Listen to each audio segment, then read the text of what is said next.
Hi, everybody. Thank you for joining us tonight. And I know some of our speakers, like myself, I just ran out of the car. I don't even know if my hair is combed. I ran out of the car and got up to the apartment so that you could actually hear me. I think Reverend Sharpton is in a different car. We got Governor Beshear, and we from Kentucky. For any of you who have never been to a Kentucky, go to Kentucky, spend money in Kentucky. Governor Beshear is one of the most amazing people in life and a fantastic governor. And we got to send a lot of love to Kentucky because they've been dealing with a lot of climate issues. And he's basically handling all of those things by himself with the amazing staff of the state. There's like no help from the federal, or very little help from the federal government. So thank you, Governor Beshear, for everything. Thank you, Reverend Sharpton, for everything. And the indefatigable and indomitable. Yes, those are both SAT words, indefatigable and indomitable. Lia Greenberg, the co-founder and executive director of Indivisible, who has been really one of the architects of how we stand up, not only for democracy, but for people, and in this fight back and understanding what this fight back is. And just like I just wanted to send a lot of love to the people in Kentucky, I also want to send a lot of love to the people in LA. I just want to say the following. Look, when people who are going to work are basically arrested by ICE, that's what started this whole thing this week. Workers at a worker center who are going to work, and they got deported by ICE. And you had unions who were bearing witness, and all of this thing then got provoked by the president, including sending the National Guard and the Marines. And ultimately, I just want to, for this moment, just say to the people of LA, we love you, we're with you.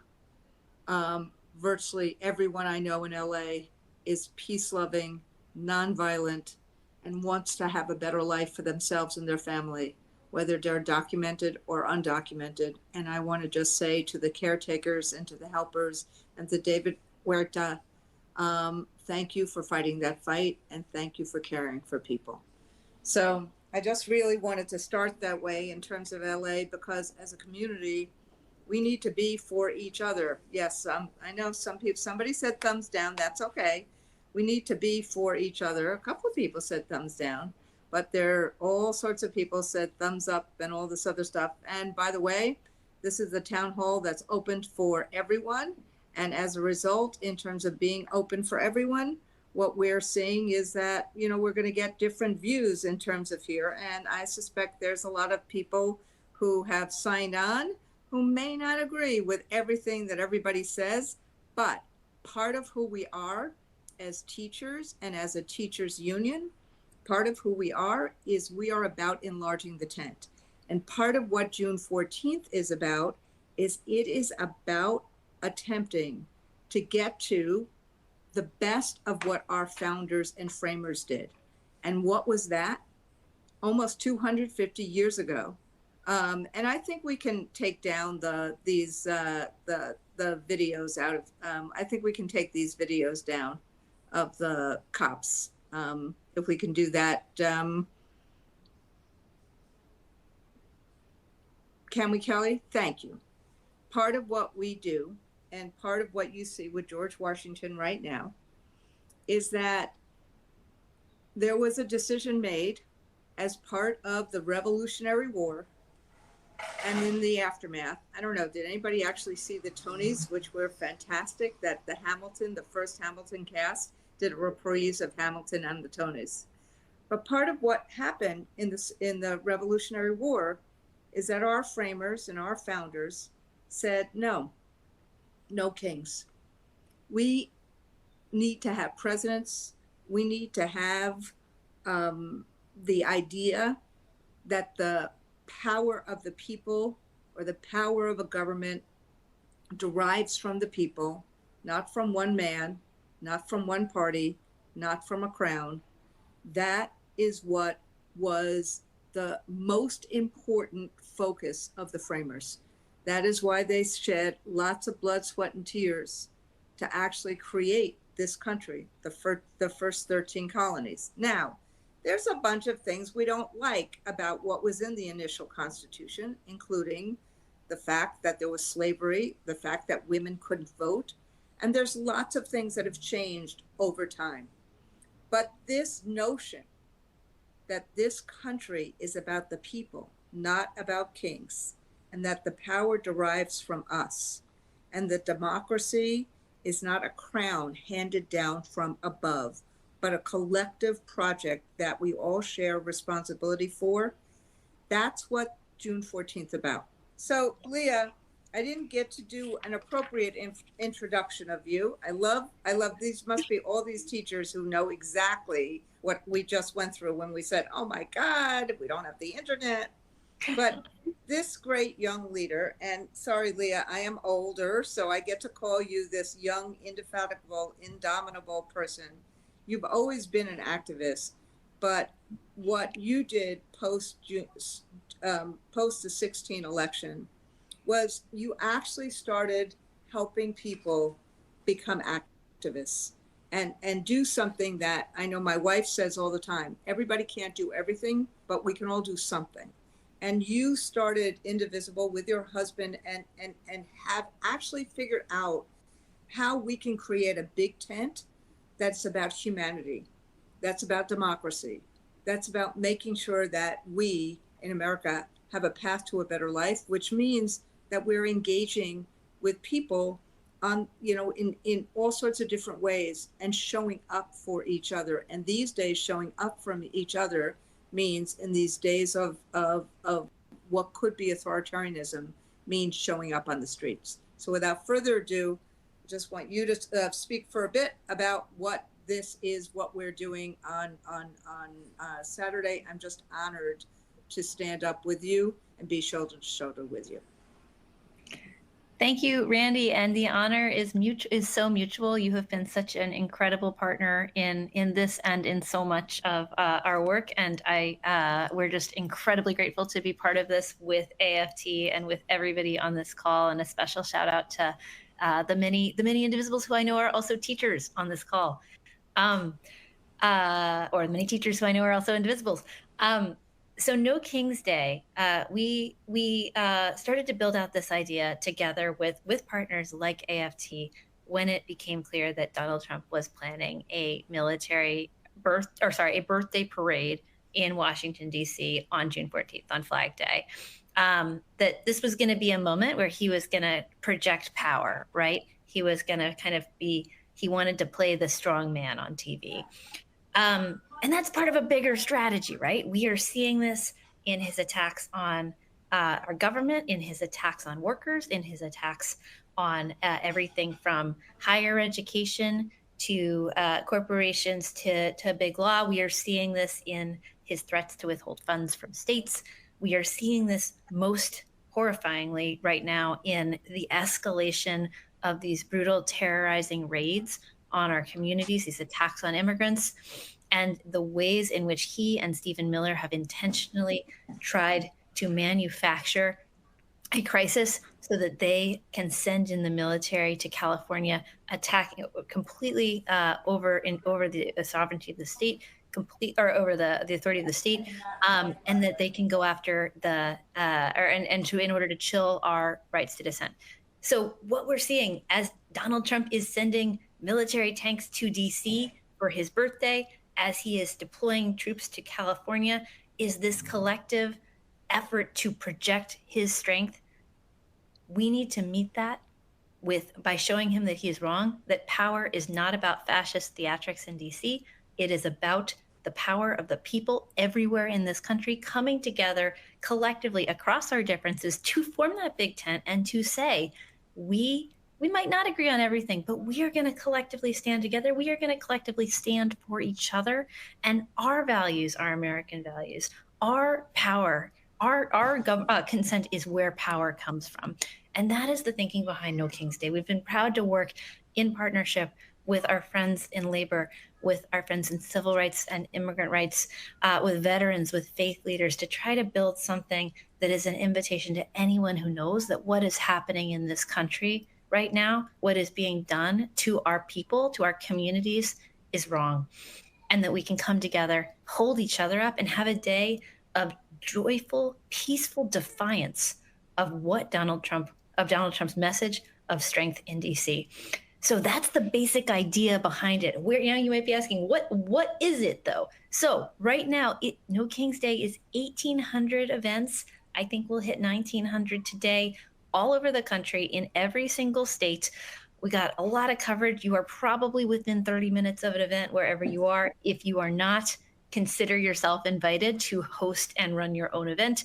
But it will be all over the country on June 14th. We will be gathering together for a community experience, for a show of defiance, and for to be in community with each other, and to reaffirm the values that we hold dear. You can find your local event at nokings.org. You can look it up at your zip code. You should be pretty close to one. And we are hoping to have a really impressive turnout, because we believe that this is a moment when it is crucial for the American public to see that the opposition for every decision maker, for everybody who is deciding whether they're going to go along with the Trump authoritarian regime or push back, to see that the opposition is big, it is bold, it is powerful, and it is everywhere. And we can do that. So we hope we'll see you there. Thank you so much, Lia. And part of what all of us are doing now is, in some ways, this event, I think a lot, Lia, about what just happened in South Korea, which is that a president called for martial law and basically disabled all of the work that was being done by their Congress. Now, this is a newer democracy, but what ended up happening is that the people gathered night to say, no, that's not what we want. So, and particularly after these last few weeks of the threats of the army, the military, basically the bullying, I think what we're seeing is that people, that's why I saw that, even after what happened in LA, there's 100 new events. People are basically saying, and I just wanted to have this conversation with you, people are basically saying, what can I do? What can I do? How do I show that this is what even for the Trump voters, that this is not what I voted for? I want a president that actually makes things better for us, not somebody who's throwing himself a party instead of helping the people, and a military party. And with all of what that shows, instead of doing the kind of stuff that we're trying to do for people. So I think that when you started thinking about, and I remember those first conversations, this No King's Day, when you started thinking about April 5th, when we started thinking about March 4th, all of these were about how people kind of come together to actually say, no, this is not what we wanted. The people are the most important decision makers in the country, not a king, not a dictator, not somebody who wants to do that. And so talk a little bit about how you thought about and how Indivisible has thought about these kind of events as a way of shaping and showing nonviolent peaceful protest as a way of pushing back. Absolutely. Well, let me start by saying we've got an analysis of what's happening, which is that Donald Trump is systematically pulling pages straight out of the authoritarian playbook, right? You come in, you push your own powers to the max to test for how much you can get away with, and you start kind of cracking down on any alternate source of power in society who might push back. That is folks like organized labor. That is media institutions. That is corporations. Really, any place where that is state governments. Any place where somebody might be able to oppose you. He's pushing those folks into what we call obeying in advance, right? Into going quiet, into doing what he wants. He's actively trying to hurt and disable their ability to push back at all.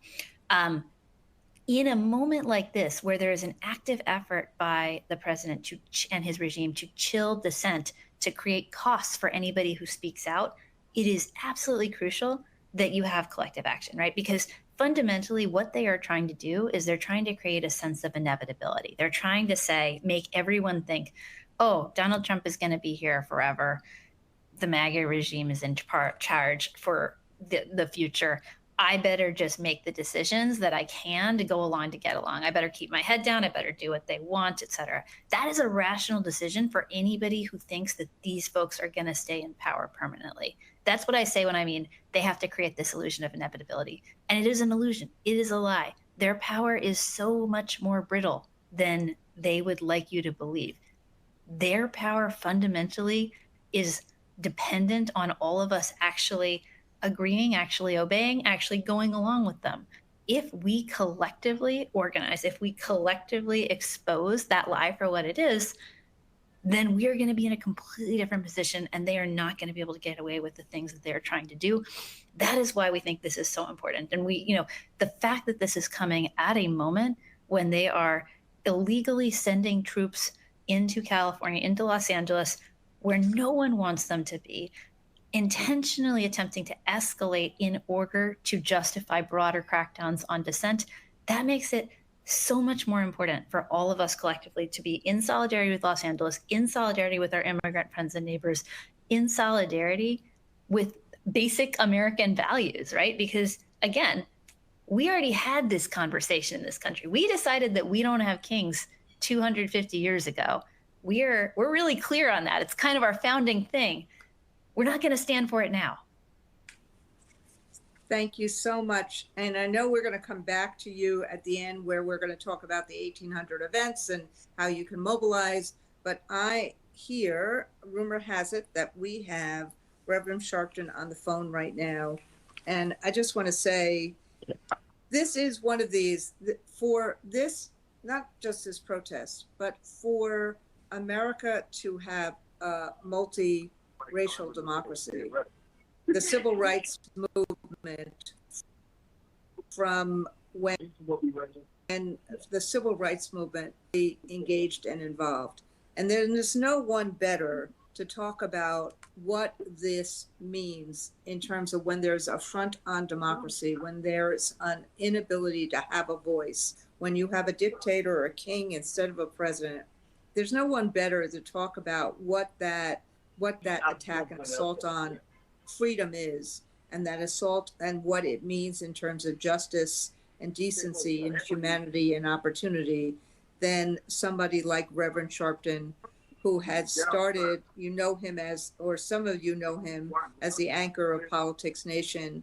I know him as the president of the National Action Network, NAN, as a reverend in New York, as someone who has actually made sure where there is an injustice, he is on the ground to fight for justice. So, Reverend Sharpton, talk about why you're involved in this, why this moment is different than in some ways any other, and why you've lent your name to this No Kings protest. Well, thank you, Randy, and thank you for your bonding on many critical issues down through the years we've worked together. But I think there's never been a more critical time than now, because we are looking at an abrasive person who is unashamedly saying that he is going to break down every democratic principle. And I think that what we saw and are beginning to see in LA and around the country is an example of that. And as we come out all over the country in different locations, it is important that we come from different races, different gender, different sexual orientation, and in some cases, different political beliefs, because the threat to democracy is a threat to all of us. We can go and vote for different candidates or different propositions later. They're moving to where our votes won't even matter, and where people are minimized and in many ways marginalized as human beings. What they're trying to do to our communities, whether it be LGBTQ, whether it be trans, whether it be people of Latino descent, all Latinos are one. They don't even have a distinction of different countries they're from. All blacks are one. I mean, this is like pre-Civil Rights Day. So it is urgently important that all of us pull our constituencies out on No King's Day this Saturday, while they're having this parade that reminds one not only of a dictatorial regime, reminds me in the Bible of something like Nebuchadnezzar. I mean, this goes back to the days of Roman chariots. And for there not to be an outpouring of people that is diverse, I think is something that we could not have history say we didn't rise to the occasion. I also think it's important that we embrace publicly that we don't have to agree on everything to be disagreeable. We agree on democracy. We agree what he is doing is trying to be a king, and we agree we're not going to live under a king. And I think that that is for the health of this country. The fact that people are organizing despite what they've tried to do in terms of suppression in L.A. is a good sign. But we've got to come out and force peacefully. We can't play into what he wants. He wants to play into violence. But we need to do it in an unabashed, unapologetic way. It's time for everybody to stand up. This is not a time for come to my thing or come to your thing. This is all of our thing. We have to rise together. And I'm happy National Action Network is a part of it. And we'll be out all over the country.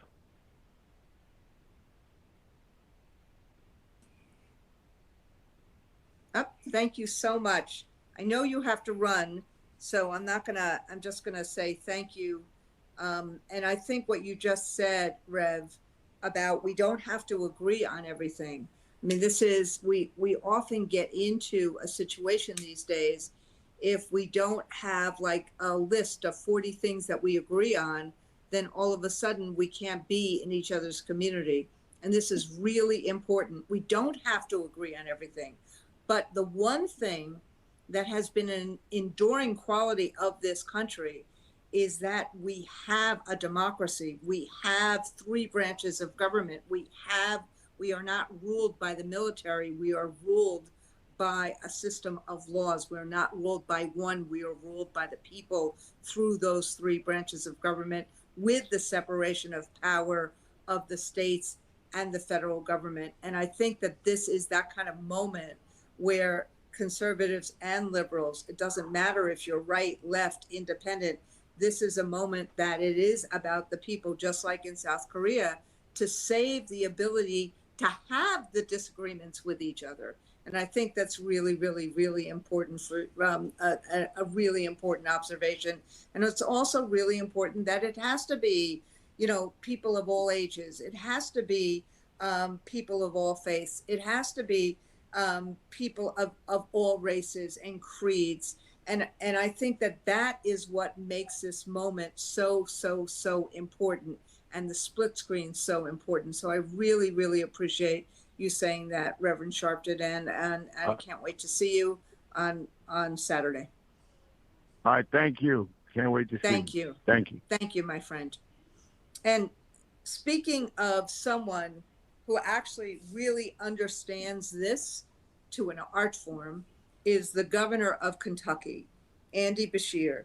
Governor Beshear is a Democratic governor in a state these days that doesn't often vote for Democrats. In fact, I often remember that being with you, Governor Beshear, in October, I think, when we were fighting for public schools and fighting against that voucher initiative that was going to take, basically defund the public schools. Mm-hmm. What essentially happened is every single county voted against the vouchers, even though virtually all those counties, and we won, and those counties voted for Donald Trump.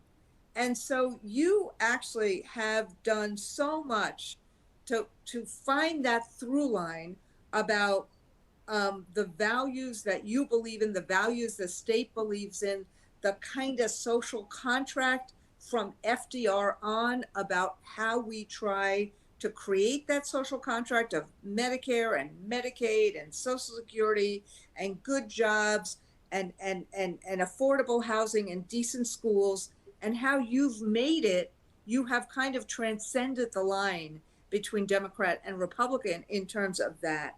And it's so great to have you on, because I thought it was really important to have you on talking about why this No King's Day is so important. And you also, look, I watched you in a state where over and over again, the work you do has really, the people of Kentucky see that work, value that work. And in some ways you are singular in this country in being able to transcend what is a very, very divided society. So tell us why you're supporting No King's Day, and and how you do this work, and how we bring community together to expand the tent to make sure that we're fighting for the values of America. Well, Randi, thank you for inviting me tonight. I'm here first because of you and your leadership, and my respect for all of our public school educators. I am 100% pro public education every day, every minute, every week, and every year. And I am proud that even in a year where Donald Trump won Kentucky by 30 points, we defeated an anti-public education amendment by 30 points on that same ballot. And what that says is that people aren't as political as we think. And the way that we re-earn the trust of the American people is basically to show them that we're focused on what's most important to them. So when people wake up in the morning, they're not thinking about their political party, and they're not thinking about the next election. They're thinking about their job and whether they make enough to support their family. They're thinking about their next doctor's appointment for themselves, their parents, or their kids. They're thinking about the roads and bridges they drive every day, and they're thinking about that public school they drop their kids off at. And then they're thinking about whether they feel safe in their community. And what we need to make sure is that, yes, we are standing up to this administration. We're standing up to them not living by the rule of law, but that we're also saying that we are for something and not just against someone. We can do both at the same time. And if we do that, and if we show each and every educator and their family out there, and everyone else who's listening tonight or who might watch this, that we are willing to be the folks that stand up for everyday Americans, that think that things cost too much, that are struggling to pay the bills and tariffs are making it harder. If we're the people that are opposing this big, really ugly bill that'll kick 16 million people off their health care coverage, which will lead to people dying, but will also lead to rural health care shutting down. If we show that we're willing to stand up against an administration that would eliminate a Department of Education that might not be perfect, but is so important in so many ways, including certain parts of education that kids who really need our help won't get our help without. If we don't stand up at a time when they're trying to cut SNAP benefits, I mean, my faith tells me we should have enough food at least for everyone. Now, the miracle of the fishes and the loaves is in every book of the gospel, one of the only miracles that is in each and every one of them. I mean, now is the time where we can stand for our values. We can stand for what America stands for, what our families truly need, and we can push back against overstepping. Randi, I think people don't like extremism. And I don't think we have to qualify any side for that. But what we're seeing right now is most definitely extremism. We ought to be a nation of laws, a nation that tries to respect one another, a nation that tries to listen to different views, but certainly never goes to what we're seeing right now.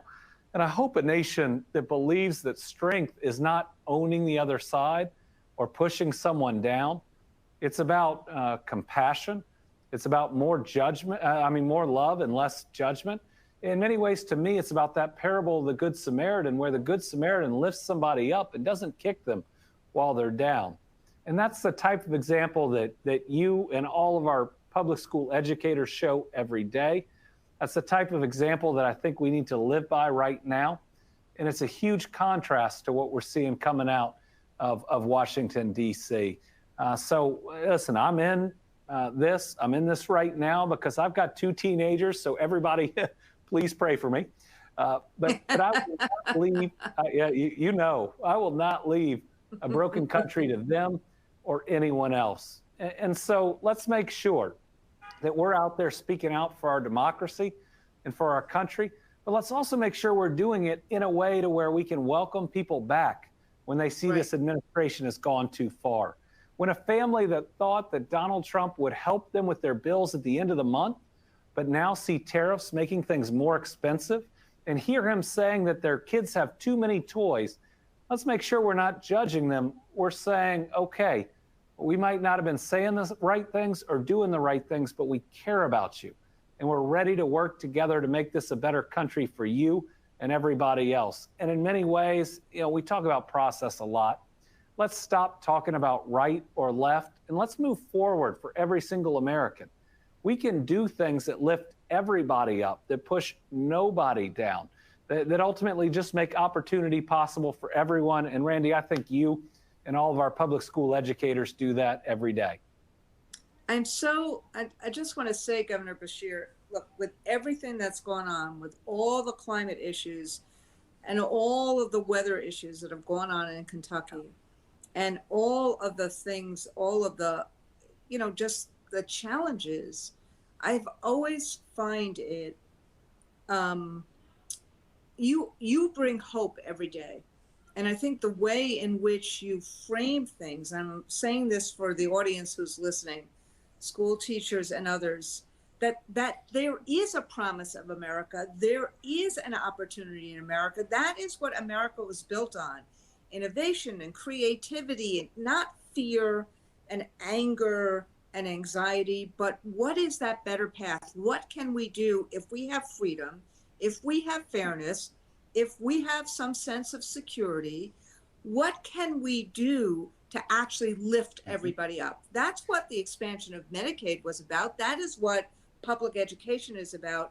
And I just find the way in which you frame it, people listen to you because you're framing it out of opportunity and aspiration, and you have a track record to do that. And I just really wanted to say back at you, my friend, because it's just really remarkable what the leadership you've had in the country and in Kentucky.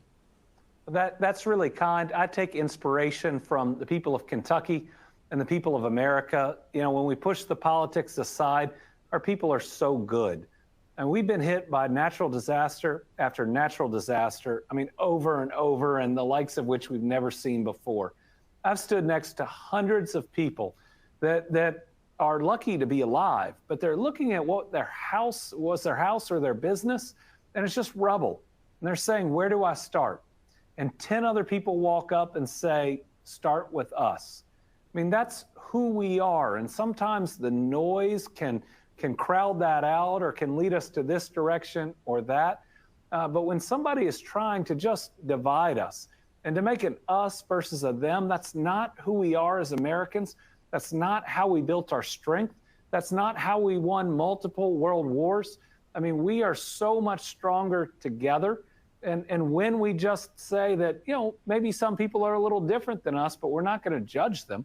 We're going to try to find a way to all live together and to work together. That's when we do really special things. And that's what you all are talking about, I know, tonight. And so, in these demonstrations, we want to make sure that everybody is out there speaking their truth. I hope even when people are maybe saying some things that we don't agree with, we do at least listen a little bit, because when we share our why and what's important to us, we've got to make sure that we're listening to others too, but that we try to make a little space and have a little grace to have this conversation, because a lot of Americans who thought their life would be a little bit better off, even if they disagreed with the president on a number of things, are suddenly feeling betrayed. Betrayed because they might lose their health care coverage, betrayed because they need just a little help in food assistance, even though they're going to work every day. And if we can make space for them, we can bring Americans back together, have less of the us versus the them, to realize there are a lot of countries in this world that are opposed to us, trying to cause us harm every day. And we need to stick together to make sure we're continuing to build that American dream for every family. Thank you so much. I mean, I think that message is really, it's just really important today. And I'm honored to have you with us today. Thank you, Governor. Thank you. Thank you. I'm going to bring Lia back up so that Lia and I will answer questions and do kind of a call to action. Kelly, do you want to do the video before we do this so that we just give people to start answering questions?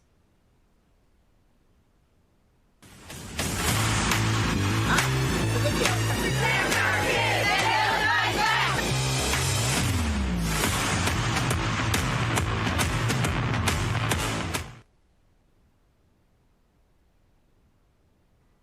That was a very short video.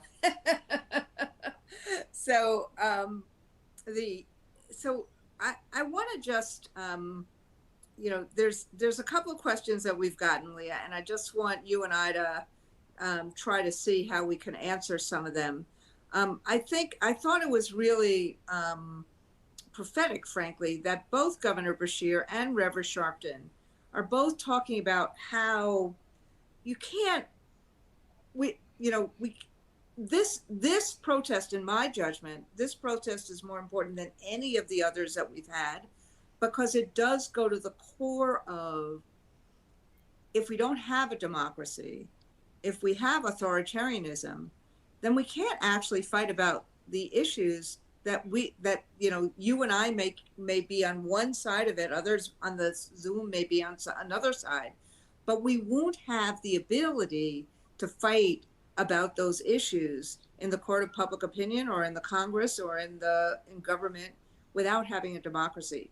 How do we actually explain to people why the democracy is so important if, civics was so long ago and there's a lot of cynicism about, about the world? How do we do that? I mean, I know how to do it with teachers, but how do we do it with the public? Absolutely. Well, I think the conversation always has to start first with what people care about and what the pain points in their own lives are and what they're seeing and experiencing from this administration. But the story that I think we collectively try to come back to is one about, I call it the message triangle, right? It's, they're out of control, right? That's the no kings part of this. They're out of control. They're rampaging unchecked. They're taking the things that we care about, right? They are attacking services we depend on. They are attacking our rights. They are going after the stuff that allows us to live happy, healthy, safe lives in America. And they're doing it for their personal benefit, right? That's the three pieces. They're out of control. They're taking our stuff. They're doing it for their personal benefit. And I think we've got to keep those stories tied together, right? Because fundamentally, they know what they're doing is, and this is how I'm going to get back to your question. They know what they're doing is not popular. They understand that the vast majority of us don't want Medicaid cut. We don't want to see SNAP cuts. We don't want services, LIHEAP for seniors taken away so that billionaires can have another tax cut.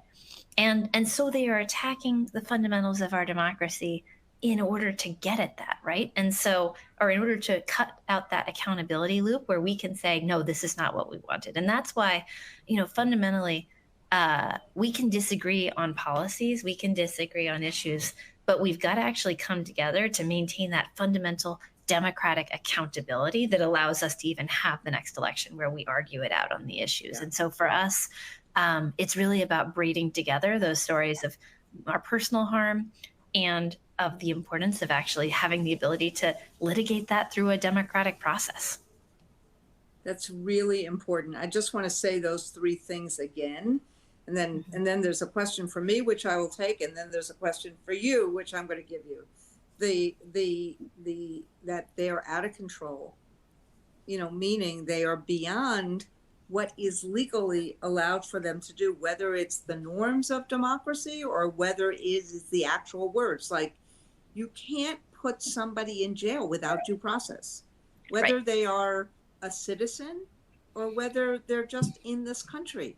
We have this rule that's been part of our Constitution, frankly, forever. Like, since we won the revolution, due process, habeas corpus.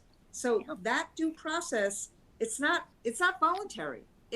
You can't do it. That's part of what a democracy is. That's part of what humanity is. And so when you don't do that, or when you put the military in, when the military under basically our law is for dealing with outside events, not against the citizens of the United States of America. That's what I think you mean when you're talking about out of control. Did I get that right? Exactly. Yeah. And it's so, you're hitting it. It's the foundations of our history. You can read through the Declaration of Independence. You can read through the list of problems that they are talking about there. And you see the echoes here, right? Like, we are a country in which you cannot disappear people off the streets and send them to a foreign prison because you do not like their political views without any proof of what they've done. We are a country where you cannot send the military out to as your personal army to enforce your political positions. These are fundamental things.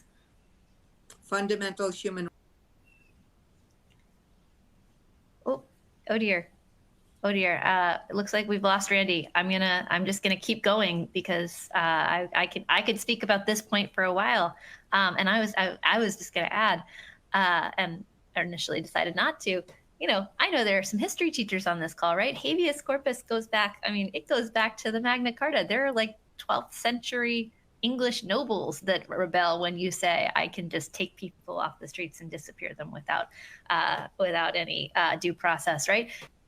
This is really fundamental stuff. We don't have to agree on what is the perfect set of policies that we all collectively are going to advance. We do ultimately need to build the kind of policies and build the kind of vision and democracy that works for all of us, but we don't have to agree on everything right now to collectively say, we want a democracy that works. We want a government that's accountable to us.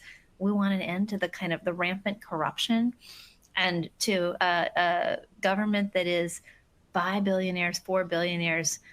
And we can collectively come together to say that in community, in our power, with each other everywhere in this country. I think one of the most powerful things that we've seen since Hands Off, which was our first kind of big coalition effort at mobilization in the new No Kings effort, we're seeing so much pickup and so much energy in really red areas of the country.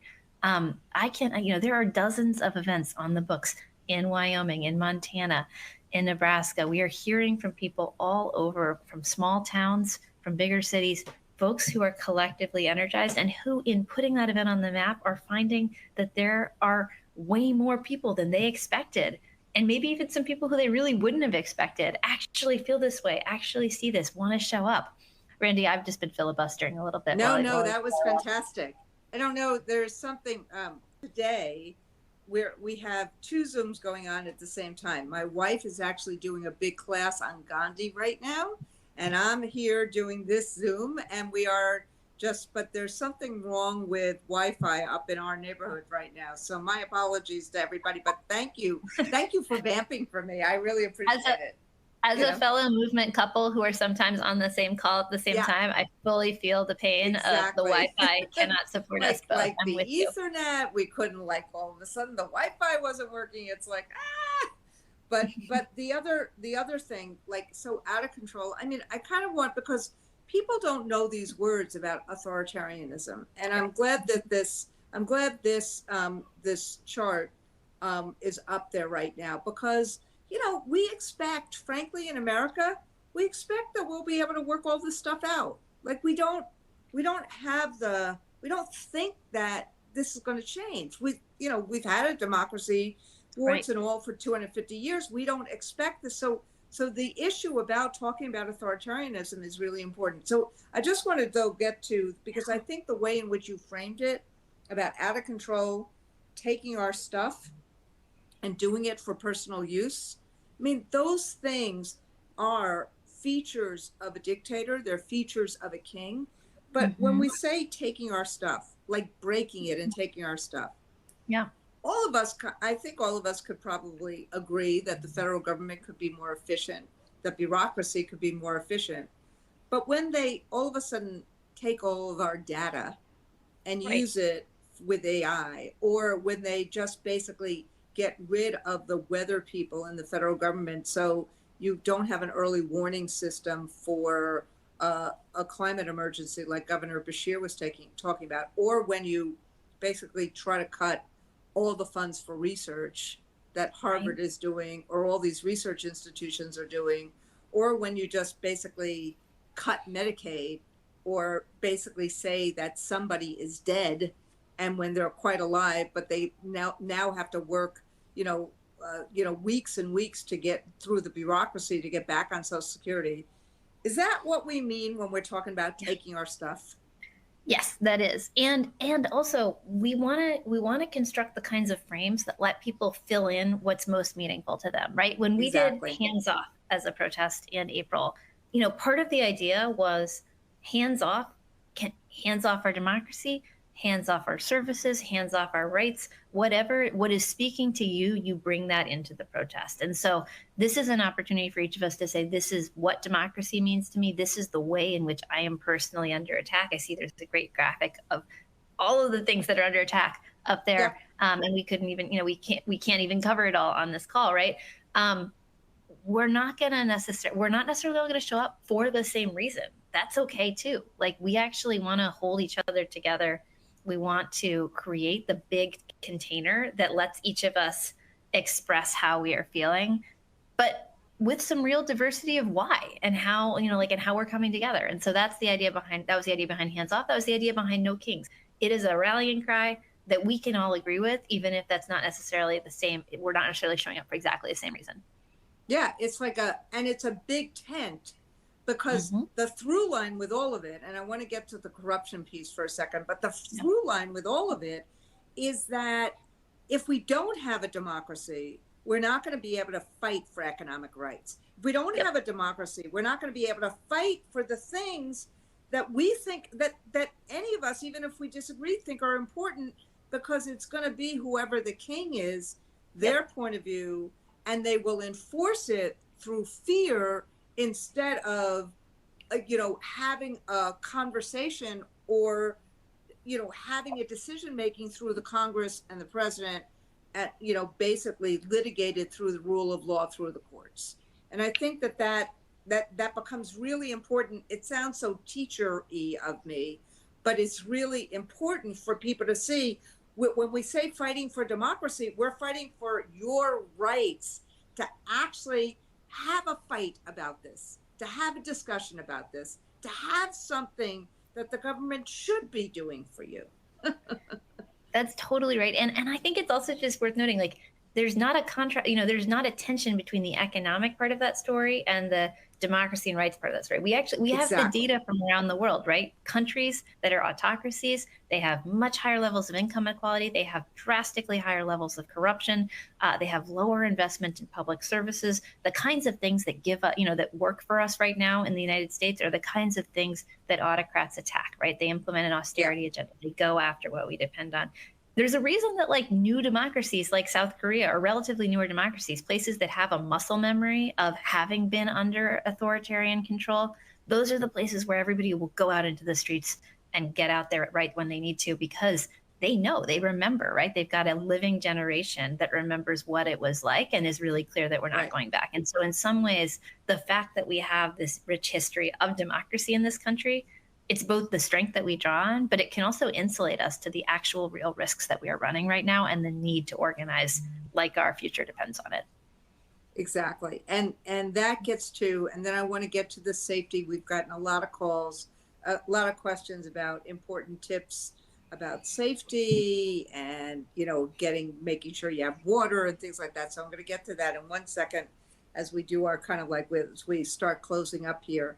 But I think the point about corruption is also really important, which we haven't talked a lot about today or other times, which is, presidents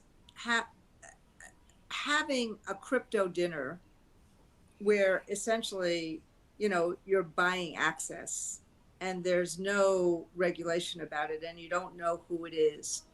That's about service to the leader as opposed to service to the country. Doing things that are always about a personal use instead of being about a public use and the common good and the social good, that's always that's about corruption as opposed to about accountability.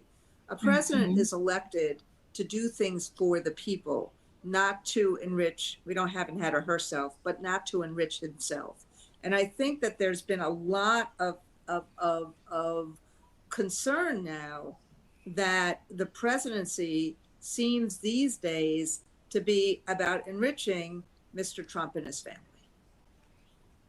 I think that's absolutely right. And,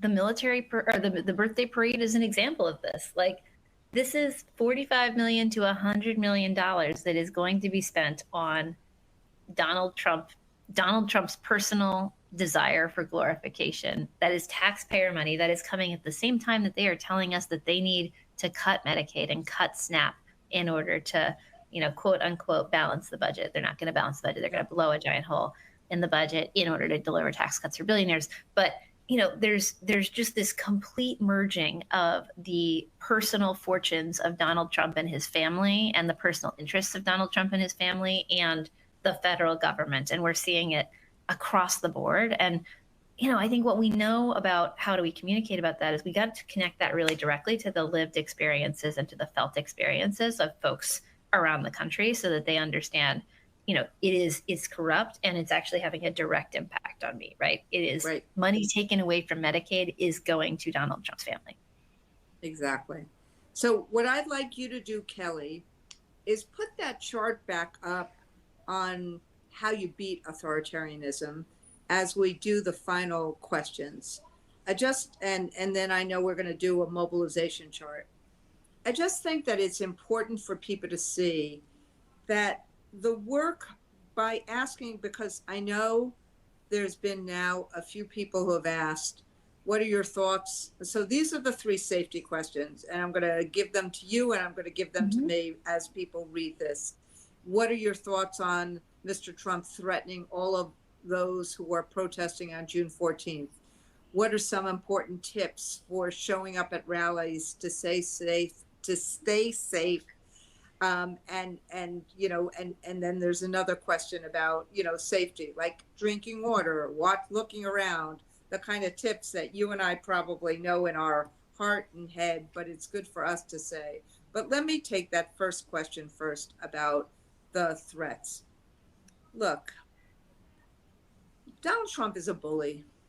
And this is, and a lot of times what bullies do and what authoritarians do is they create fear because they are hopeful that in the language that they use, they want in the language that they use to basically bully you into submission, into basically being silent, to being fearful or being apathetic, to say, oh, it's not worth it, or they're all in the same boat, or be fearful that something will happen to you or to your friends if you go out and if you protest. This is what authoritarians do. And so, but what we have seen, frankly, in the first 100+ days is that the people united will not be defeated. And we've seen that these protests, whether they've been about in front of Social Security offices, whether they've been about Medicaid, whether they've been about schooling, whether they were about hands off, what is happening is that people are paying attention and the White House is paying attention. They don't want the split screen. That's why you're seeing the threats. And frankly, I think that's why there was the overreaction in LA to what was a peaceful protest screen of Donald Trump and his military party with how many people might be in Washington. Take his number. Say it is 200,000, which is his number. What happens if there's 2 million people in 1,800 events across the country versus 200,000 people who are invited? A message to America. And that's why he's threatening. Care of ourselves, and we have to be safe. And so, Lia, what are some of the tips that you would give? Well, absolutely. Well, so first of all, I would say that if you are interested in this, we're running a series of different safety, know your rights trainings, and we're doing a mass call on Thursday night as well to just kind of go over like some of the basics on all of this. So plenty of opportunities to go in more depth than we're going to be able to do on this call. But fundamentally, what we are urging everyone to do, what we're asking all of our hosts who are running events to do, is really, get trained in advance around de-escalation, around safety, around how to and what to do in various scenarios. Just to make sure that we've got really, strong hosts on the scene who are who prepared in advance for anything that might happen. Fundamentally, what we've seen overwhelmingly over the last 6 months has been massive numbers of peaceful protests led by folks all over the country. Numbers that dwarf even 2017, right? So yeah. we are following in a history of many peaceful, community-oriented, family-oriented protests that we're collectively coming together around. And it's important for each of us to maintain clarity on our commitment to strategic nonviolence and to really making sure that we are coming together in a way that creates and supports each other's safety. And also, fundamentally, this is, as Randy, you said, like, when a bully says, I'm going to threaten, tries to threaten you to make you not do something, you can't back down in that moment. And I think people know that. Like, we've had RSVPs spike since the weekend. We have had, a large number of new events. We're now at more RSVPs than we had for Hands Off. And it's still 3 or 4 days to go. We know that a lot of people right now, they are responding to the threats by saying, well, I got to make my plans for Saturday and get out there. So exactly right. Be in good company. So what I hear you saying, and I just want to make sure that people know this, is that there's been, and we're doing some of it too, it is really good to do, and I'm saying this for all the right-wing extremists who joined this link, I want to make it really clear. When we talk about peaceful protest, we mean it. We condemn violence. But the way in which we train people is we train people to de-escalate violence. We train people to make sure that they know how to deal with a bad situation. Instead of it ratcheting up, how to deal with that. And that is part of what the ACLU is doing, and that's part of what Indivisible is doing, and that is part of what we are doing as the AFT. And that's part of the training. And it's so great that thousands and thousands of people are taking both the training and want to show really care about this, care about each other. Go in a group. Don't go alone. Be with other people. Have your friends. Have a community. Don't do this. Don't do Saturday by yourself, but if you do, have people around you who are marching with you or being with you, do that.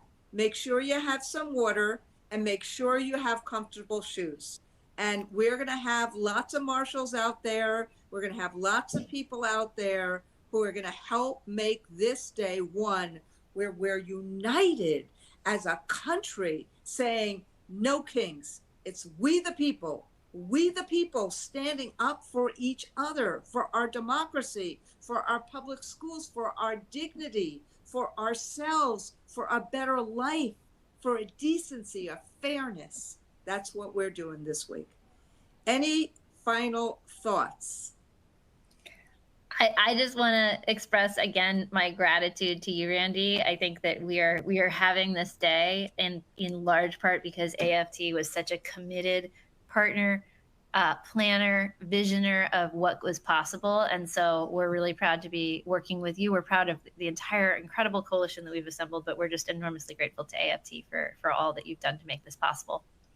And I'm going to say the same to you, Lia. We are enormously grateful for what Indivisible did, yes, in 2017, but it's really, really important because you're answering the call for a lot of people who are not in a union. I mean, I know that, like I've said that on our town halls before. My wife, Sharon Kleinbaum, has, started a program called The Beacon for people who are not in unions, who are saying, what can I do? How can I help? How can I show what I believe?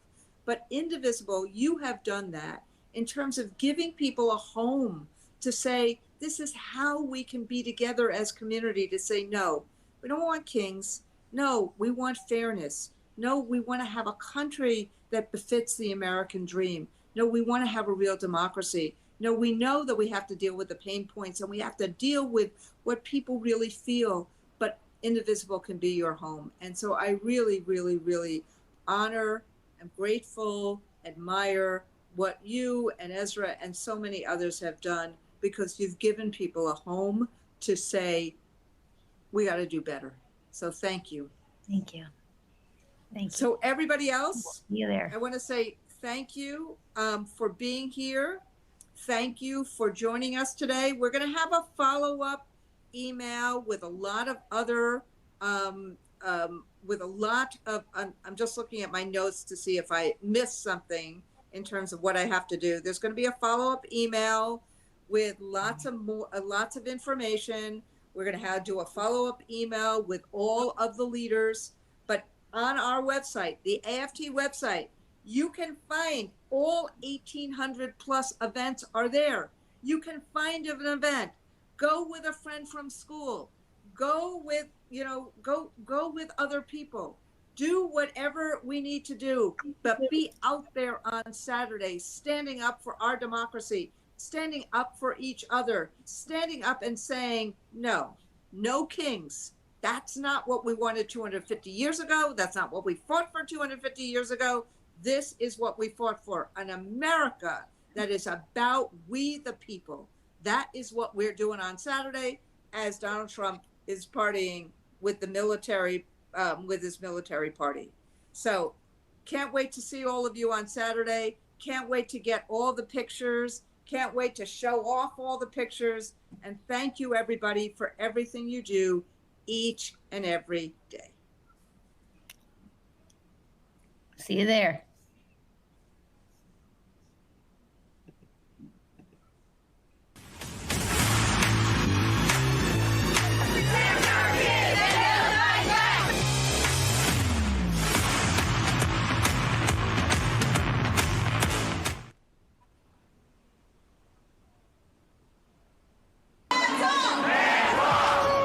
On the goal, I'm turning the tide. We ready at all times. We have members in at least 34 states in these hands-off rallies all across the country. The cuts that they've tried to make will actually hurt every student in America. 96 million kids live in poverty. For losing support they get through Title I, free lunch, free breakfast, smaller class sizes, help in reading and math, mental health support. 16% of our funding comes from federal funds. So imagine a less well-funded Philadelphia school district. Hands off our health care. He pushes a plan for Medicaid funding, shifting the burden to the states of origin, forcing us to either cut coverage, kick people off, or slash vital services. Hands off! They're fed up with the corruption and chaos of the Musk-Trump administration. Democracy looks like. This is what democracy looks like. Today is not the end, but the beginning. So please stay informed, stay involved, and don't postpone. If we stand together, we're not going to get run over, and we're going to get this done. Fight